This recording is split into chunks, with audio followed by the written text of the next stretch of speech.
Fun fact, 2 of the 6 most prolific passers in major college football right now are here in the bold North State.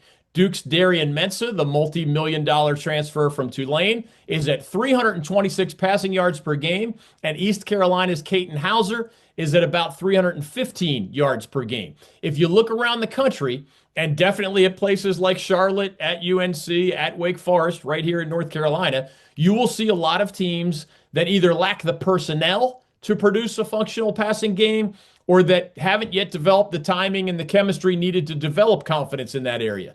Another huge bonus, and I think most fans appreciate this, is that when you have a dangerous passing game, you have at least a chance to compete with anyone, even teams that are maybe bigger and or better than you at the line of scrimmage in the trenches.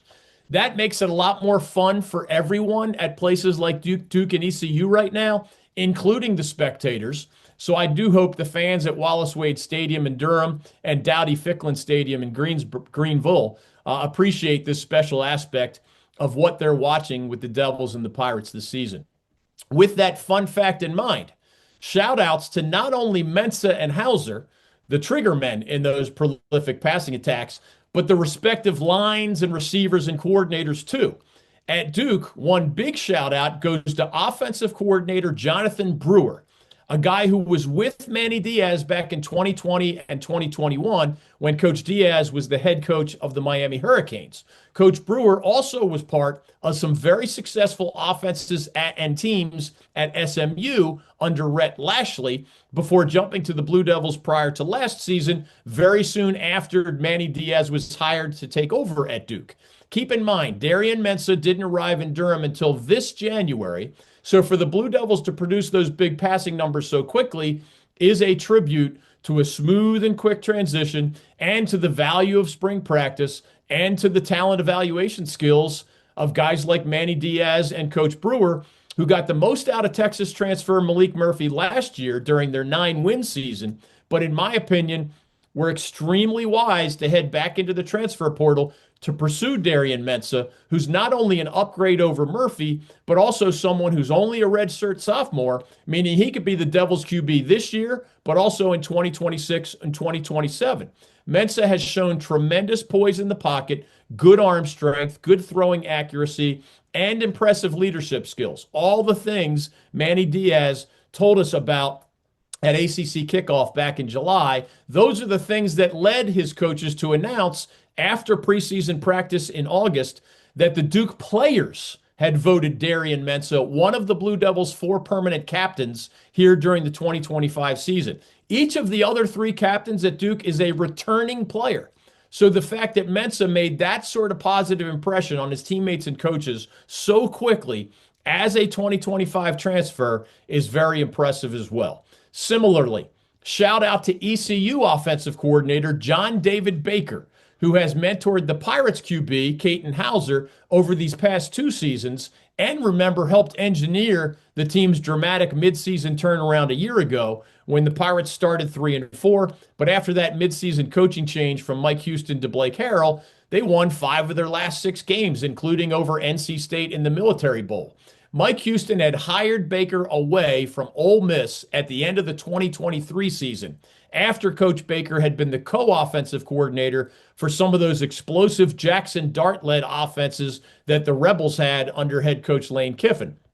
The Baker-Houser combination at ECU put up some huge offensive numbers in the latter half of the 2024 season, including 56 points against Temple, 49 against Florida Atlantic, 38 against Tulsa, and 40 against North Texas. Now, the Pirates, I saw it, were limited to 13 points in their loss to BYU last week, but there is not a single team on the rest of ECU's schedule that can play that kind of defense. So I expect the Baker-Houser combination to start working its magic again very soon, probably including this Thursday night, that ESPN national TV game when a 1-2 Army squad visits Dowdy-Ficklin Stadium.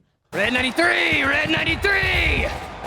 Sports are awesome. They're hot! But there are times, like when the QB pressure turns into hundreds of pounds of pressure on my spleen, that I wonder, is Sport Clips better than sports? Because sports plus a neck and shoulder treatment beats sports plus dog piles. Oh, that feels good on my spleen. That's not where your spleen is. It is now. Sport Clips. It's a game changer. Shout out at the FCS level to the North Carolina Central football program and seventh-year head coach Trey Oliver, who was a star defensive back and punter for the Eagles back in the 1990s. Coach Oliver returned to his alma mater, first as an assistant coach for 4 years in the early 2000s, then hired as the head coach prior to the 2019 season. Trey Oliver led the Eagles to the HBCU National Championship and the school's first top 25 finish in the FCS polls back in 2022. Then the program's first ever trip to the FCS playoffs in 2023. And along the way, he has completely reversed the Eagles' fortunes in what we love to call the Aggie-Eagle Classic, which is Central's longstanding rivalry against their arch rival, North Carolina A&T. The Aggies have had the better of that rivalry historically, and they had won 4 in a row from 2017 through 2021.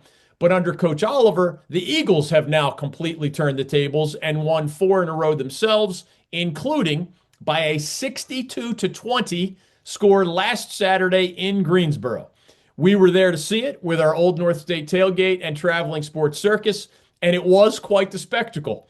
The visiting Eagles put up the biggest offensive performance in the history of their program, going back 100 plus years, with 765 yards of total offense, including 366 yards just on the ground.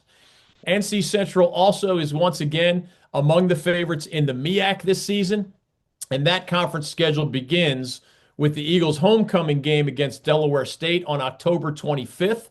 So head out to O'Kelly Riddick Stadium in Durham later this season if you get a chance. You might see something truly special from the Eagles.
Finally, shout out at the Division II level to the Wingate football program and second-year head coach Rashad Jordan. The Bulldogs right now are the only NCAA football team among our 32 here in the bold North State that is in the national rankings at any of those levels, coming in at number 19 in this week's D2 poll. Last year, after the retirement of legendary coach Joe Reich, brother of Frank, who's now the school's athletic director after 23 seasons as Wingate's head football coach, Coach Jordan led his Bulldogs to a 9-2 record, a trip to the D2 playoffs last year, and a postseason top 25 ranking. Now the Dogs are off to another impressive start at 3-0, and this Saturday they host Carson Newman, a quality D2 team that's coming off a huge victory over Wingate's longtime rival, Lenore Rhine. If you have not been to Wingate, or Wingate, they say either way is acceptable, we have taken our Old North State tailgate and traveling sports circus there too, and we had an absolute blast. It's sort of between Charlotte and Rockingham, right next to Monroe, North Carolina, which is not crazy far from the South Carolina state line. If you were thinking of catching a game at Wingate this Saturday night against Carson Newman would be one good option. And of course, the November 1 matchup against Lenore-Rhine, the arch rival, would be another. In the meantime, congrats and best wishes to the Bulldogs as they continue their rise up the D2 national rankings. I am David Glenn, and those are my fun facts and shout-outs as we head into college football's Week 5 right here on the North Carolina Sports Network. This has been Bold North State Football Daily, an exclusive presentation of the North Carolina Sports Network. Make sure you follow us on social media at the NC Sportsnet, and check out our website that is wall-to-wall coverage of North Carolina sports at ncsportsnetwork.com. Our foundational partner is the North Carolina Pork Council, raising the bacon, raising the bar.